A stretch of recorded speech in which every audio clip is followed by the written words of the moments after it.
Vamos agora com as notícias do Galo, que joga a Sul-Americana quinta-feira, famoso depois de amanhã, né? O jogo de volta contra o Atlético Bucaramanga vai ser na Arena MRV. Você vai se lembrar, o jogo de ida ficou 1-0 lá na Colômbia, ou seja, um empate coloca o Atlético nas oitavas de final da competição. Só que atenção, porque o Cuca vai ter um desfalque de última hora. O Guilherme Arana teve uma lesão constatada na coxa esquerda, notícia de agorinha, mas tem uma notícia boa também.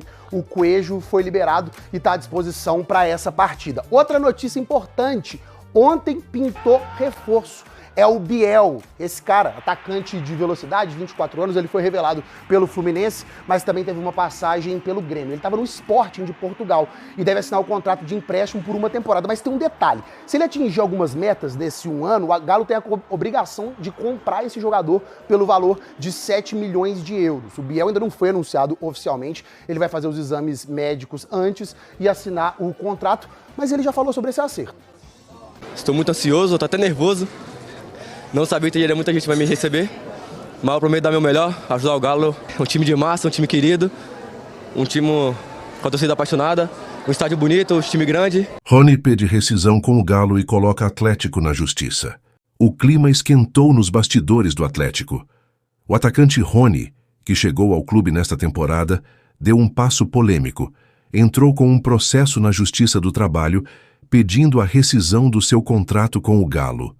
Na tarde desta terça-feira, Rony se despediu dos companheiros na cidade do Galo, mas se colocou à disposição para continuar treinando enquanto aguarda a decisão judicial.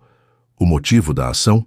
Segundo ele, atrasos no pagamento do FGTS, luvas e, principalmente, nos direitos de imagem. A notícia foi divulgada inicialmente por Guilherme Frossard e confirmada pelo GNT. Em nota oficial, o Atlético confirmou a existência da ação, mas rebateu. Fomos notificados pela Justiça do Trabalho, mas ainda não tivemos acesso aos pedidos feitos por Rony. O clube esclarece que os salários CLT estão em dia e que há apenas um pequeno atraso de 2 dias nos direitos de imagem. Rony, que veio do Palmeiras no início do ano por cerca de 6,5 milhões de euros, 38,8 milhões de reais, soma 28 partidas pelo Galo, com 10 gols marcados e nenhum passe para gol. Ele foi uma das peças importantes na conquista do Campeonato Mineiro, e sua chegada foi uma resposta à saída de Paulinho, que trocou o Galo pelo Palmeiras. E os problemas não param por aí. O Atlético vive dias turbulentos financeiramente. Além de Rony, o meia Gustavo Scarpa também notificou o clube na justiça por atrasos em pagamentos, especialmente direitos de imagem e premiações. Scarpa, que chegou do Nottingham Forest da Inglaterra, custou cerca de 5 milhões de euros, 27 milhões de reais, e já soma 98 partidas com a camisa preta e branca, com 11 gols e 18 assistências. Mais uma bomba explode no Atlético. Agora é Igor Gomes que aciona o clube por dívidas. A crise nos bastidores do Galo só aumenta. Depois de Rony e Gustavo Scarpa, agora foi a vez de Igor Gomes acionar o Atlético extrajudicialmente, cobrando uma dívida ainda não detalhada. A notificação foi enviada ao clube, que tem até quinta-feira, 24, para resolver a situação. Até o momento, o Atlético alega não ter conhecimento oficial do caso. A informação foi publicada pela repórter Bianca Molina, da TNT Sports. Escalada das cobranças judiciais. O meia Igor Gomes é o terceiro jogador a notificar o clube por pendências financeiras. Além deles, Júnior Santos e Gabriel Menino também fizeram reclamações parecidas. No entanto, até agora, os dois não pediram para deixar o clube. Belmiro, lendário massagista, também aciona o clube na justiça. E não para por aí. O histórico massagista Belmiro, que trabalhou por 50 anos no clube, também levou o caso à justiça. Ele cobra mais de 4 milhões de reais, alegando que continuou trabalhando mesmo após demissões formais, sem registro, sem pagamento de horas extras, adicional noturno ou insalubridade. A ação foi protocolada no Tribunal Regional do Trabalho, e os valores são detalhados assim: 3,4 milhões de reais em horas extras, 557 mil reais por insalubridade, 300 mil reais em premiações, 80 mil reais de FGTS. O Galo, mais uma vez, afirmou não ter sido notificado oficialmente. Dívidas, atrasos e um futuro incerto. Em junho, O empresário Rafael Menin, sócio majoritário da SAF do Atlético, admitiu os problemas financeiros do clube.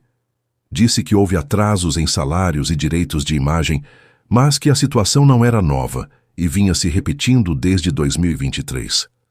Ele também afirmou que a dívida total do Galo gira em torno de 1,4 bilhão de reais. Segundo Menin, a SAF atleticana recebeu o maior investimento do Brasil, e parte desse valor foi usada para reduzir as dívidas.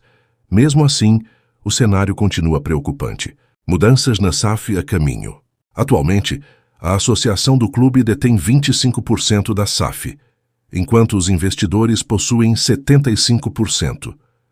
Porém, uma assembleia marcada para o dia 4 de agosto pode definir a venda de mais 15%, reduzindo ainda mais o controle do clube sobre a própria SAF. E o time em campo? Enquanto os bastidores fervem, o Atlético se prepara para o confronto decisivo contra o Bucaramanga, pela Copa Sul-Americana. No entanto, com tantos problemas fora das quatro linhas, a pergunta que fica é: será que o Galo vai conseguir blindar o elenco e manter o foco no campo? Desfalques importantes contra o Bucaramanga. Em meio ao clima tenso nos bastidores, o Galo entra em campo nesta quinta-feira contra o Atlético Bucaramanga, pela volta dos playoffs das oitavas da Copa Sul-Americana. A bola rola às 21h30, na Arena MRV.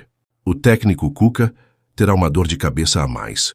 O lateral Guilherme Arana está fora por uma nova lesão muscular, agora na coxa esquerda. Já Coelho, recuperado, está à disposição.